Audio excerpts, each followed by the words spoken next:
that these fragrances are going to go beautifully with whatever the day brings me. Stay tuned until the end because the end has two fragrances from the same house that I think are pretty universally accepted as easy reaches. Let me know if I got them right. So stick around until the end. Let's jump right in. The first fragrance I want to talk about is Escentric Molecules, Molecules 1 plus Iris. There we go. This is a 2021 release. It goes for about $185 for 100 ml, and it is an EDT. This is a Geza Schön fragrance.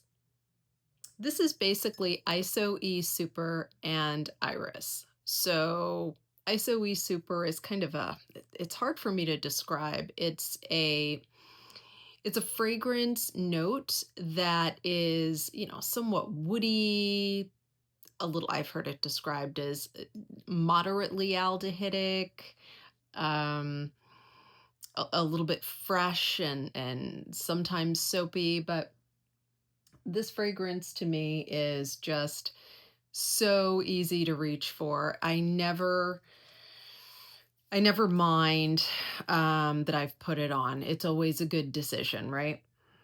It's soft, woody, and iris. For me, I think the last time I really thought about this before I grabbed it was a work event that involved building something, like a team building event, but we actually had to build something. It wasn't like we were building a cabin or anything like that, but there were bicycles involved and, assembling bicycles. So this is the sort of fragrance I would wear for something like that. A casual work event. You're going to be moving around a lot. I will say the longevity on this for me is minimal. It is an EDT, so it's not reasonable, in my opinion, to expect a whole lot of longevity. But I think it's got pretty fair longevity and projection given the concentration of the fragrance. Beautiful stuff. Escentric Molecules, Molecule 1 plus Iris. Moving on, we have, what do you think of this one? Solaberg by Maison Crivelli. I love this stuff. It surprised me. I ended up getting a sample unexpectedly, and I tried it. It's a floral, right? So I just knew it wasn't going to work for me. I was wrong. Lily is one of my few exceptions, not always either, but this one is amazing. So this is a 100 ml EDP. It goes for about $300, and it was a 2021 release. Natalie Feistauer is the nose. And yeah, this is just beautiful. So the notes in this are lily, calamus, gaiac, ambroxan, oak moss, cedar, oak, tobacco, and labdanum. This is a very rich floral, but it is so pleasing. And if it works on me, I think it works on most people. In other words, it's not going to be indolic or, cloying or anything like that, because that's exactly how flowers go on me. But this one, not at all. Plus, I think the oak moss takes away from that, ultra floral that you might expect from a fragrance having this name. So the oak moss gives it an earthiness, so does the tobacco, so does the labdanum. The wood is there. The ambroxan also gives it something of a richness. So I feel like the balance is really, really good. It's not your typical floral. So not too pretty in my opinion. I would have worn this to court way back early on in my career when I was a litigator and I wanted to be taken seriously, but still feel really, good in my skin and have fragrance give me a boost that I needed, a boost of confidence. and a positive feel, I would have worn this. Leair Solaberg by Maison Crivelli. And it's not imposing at all, you know, it's just enough. It's just right. But it does have excellent performance, so don't overspray. All right, moving on. Yes. Millésime Impérial by Creed. This is a 100 ml EDP. It came out in 1995 and it goes for about $490. The nose behind it, of course, is Olivier Creed. All right, this is an aquatic and it is not a Kalone aquatic, but I will say it's Kalone adjacent. Yeah, it's a fruity aquatic, right? And I think that pushes it in the direction of that Kalone. And those of you who have subscribed to the channel and watched previous videos, I may have mentioned Kalone and how much I appreciate it, but I don't like it. It's not that I don't like it. I got full up with Kalone years ago in the 90s. And this being a product of the 90s, it would make sense that it has a Kalone adjacent accord and in that aquatic. And I do think it's distinguishable, but if you don't like Kalone, just make sure you test this first. And I just don't want anything with Kalone in it. If I can detect the Kalone, I'm just not loving it these days. Maybe that'll change. I used to love it, right? Who doesn't love Kalone? But I am at the point where I just don't want it anymore. But this is different enough. So the notes in this are bergamot, iris, lemon, mandarin, marine notes, and that's where I thought, oh no, this is going to be a Kalone, but it's not. Musk, sea salt, and woods. So it's that salt, fruit, floral thing. And the floral, being a purple floral, really works for me. It's a soft, kind of powdery floral, offsetting the those aquatic notes and giving a little less or taking some of the sharpness away from the citrus. That much citrus can overpower an aquatic fragrance. This is balanced really beautifully. Anyway, I find this to be incredibly easy to reach for. I had perfume trays at one point, and this was on a perfume tray that lasted a couple of months because we were moving. And I selected like 5. I gave myself only 5 out of my whole collection, and this was one of them, and I loved it. It was great to wear as we were packing and moving, and it, you know, the weather was nice. It was always sunny back in Utah, and I don't remember it getting weird if I broke a sweat or anything like that. It was perfect for everything. And then, you know, there were goodbye dinners, things like that. And this never let me down. So beautiful stuff. Millésime by Creed.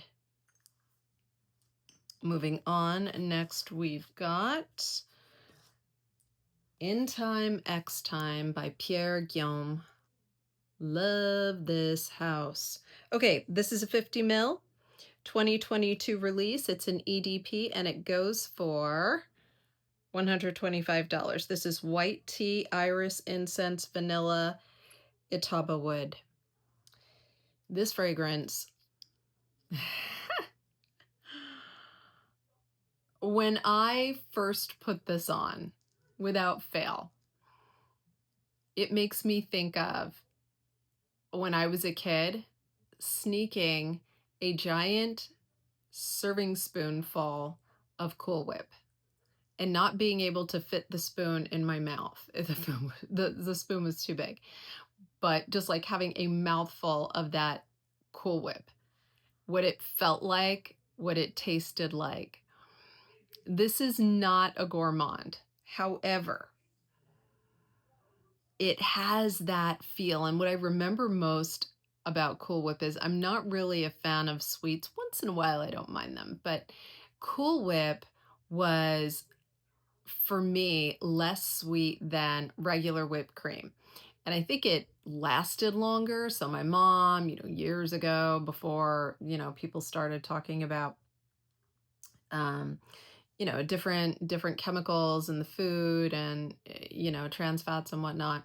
And I don't know if there are trans fats in Cool Whip. I just know that when that sort of thing became a mainstream topic in news about nutrition, we stopped buying Cool Whip. So there you go. But we always used to have Cool Whip in the house, and my mom would like put it on Jello or something like that, or like fruit, and it was so good. I would just take, and did you guys ever do that? Of course you did. Who didn't? It was amazing stuff. So this is um it's a powdery floral, but it's a purple floral.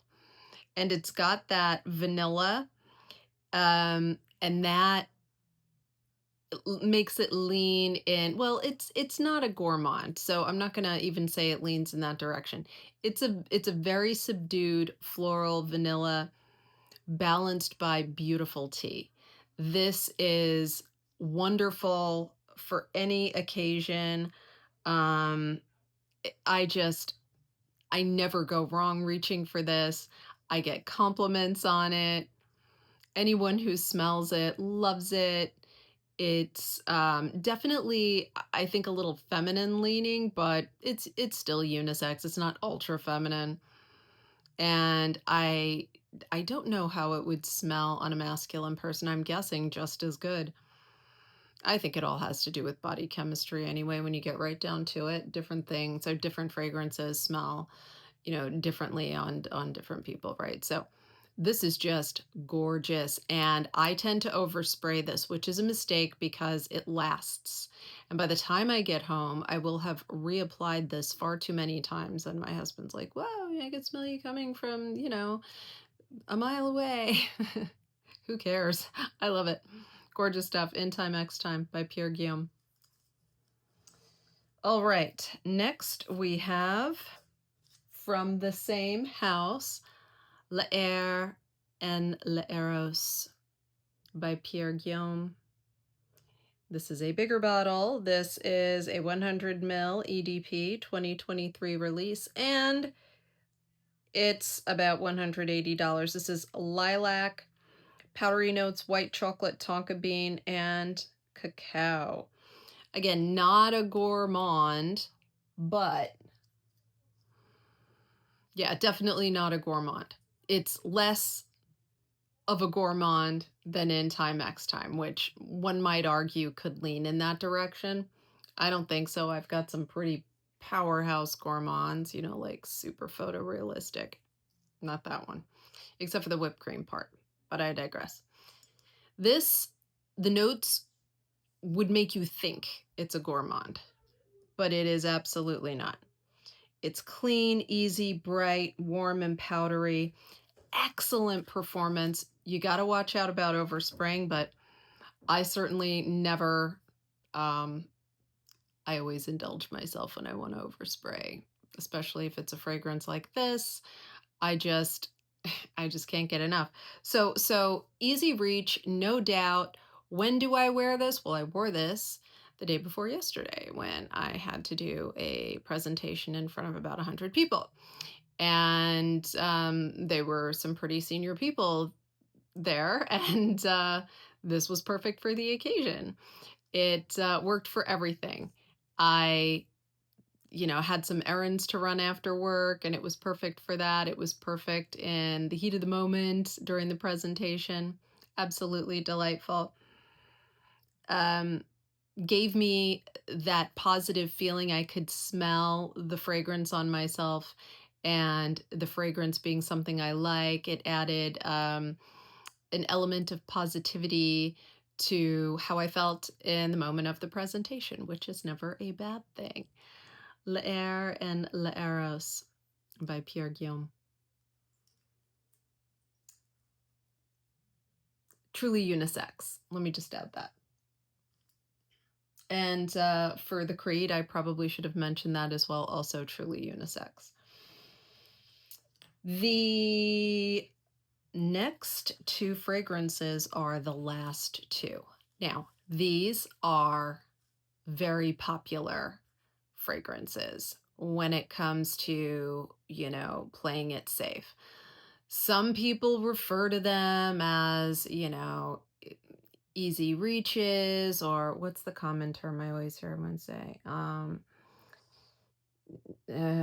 can't remember. It doesn't matter because I don't like to use, the same terms everybody else does. These are safe. They go with, any occasion at all. Are you ready to guess? You know them, right? It's Bal D'Afrique by Byredo. Who doesn't love some Bal D'Afrique? All right. This is an EDP. It is 50 ml and it costs about $235. It is a Jerome Epinay fragrance, so you know it's going to be amazing. Right, so we got marigold, bergamot, amber, jasmine, cyclamen, lemon, cedar, musk, vetiver, violet. Yeah. What does it really smell like? Well, it is universally likable. It is fruity with an element of additional sweetness in there. Now, what could be doing that? I'm not sure, actually. These notes don't scream super sweet to me, but there is a fruity accord that is, wow. You know what it reminds me of? Have you ever had real ambrosia salad? My grandmother used to make the most amazing ambrosia salad, and she would like cut up all the fruit herself. And she used, you're going to think this is wild. I did at least. She used sour cream, but the fruit was so sweet that I thought it was whipped cream or Cool Whip. I was young. And one time she told me, no, it's just regular sour cream. And it was so rich, delicious, amazing, and sweet.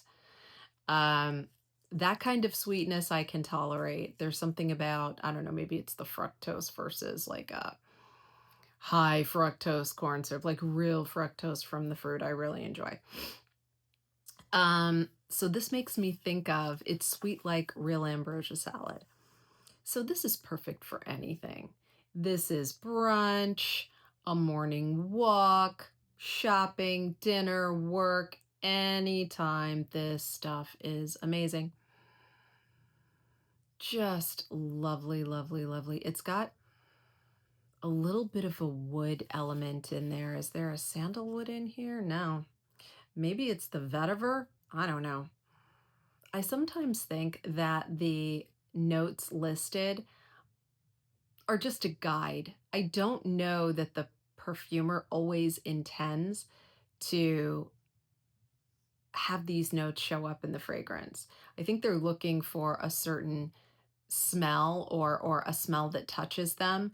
And then from there, they dissect the notes to try and describe the fragrance better.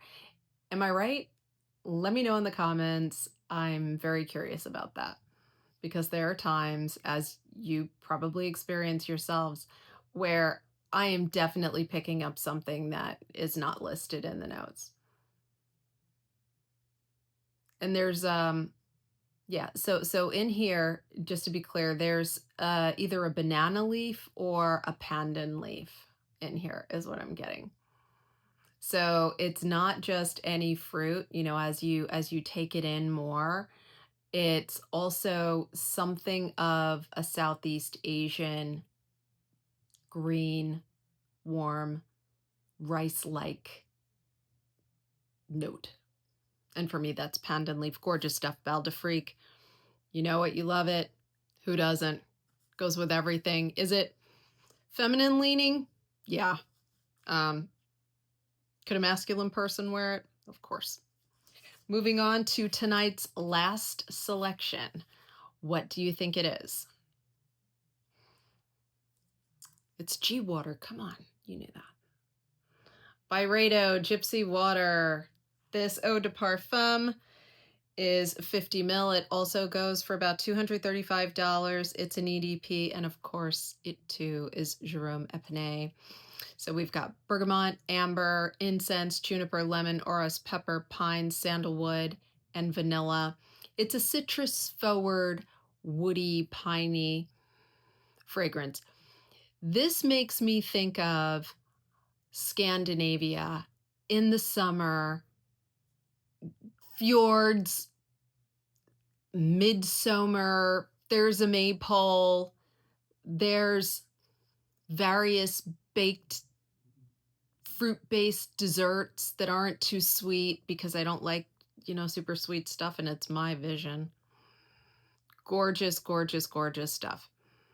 This is a very neutral, again, easy reach any time of year. This probably has more versatility into the colder months than Bal D'Afrique, but any time of year would be great. This is also more unisex, so I could see a masculine person being more inclined to reach for this over Bal D'Afrique, but as always, you do you. Yeah, so for me, it's like a midsummer festival type thing. That's the vision I have in my head. I would wear this anywhere to do anything. I might not go to the gym wearing it. Whereas if I happen to be wearing like a Bal D'Afrique, I wouldn't worry so much going to the gym. This might be a little weird at the gym. Have you ever worn it to the gym? If so, let me know in the comments. All right, so that is tonight's lineup. What do you think? Are these safe playing fragrances?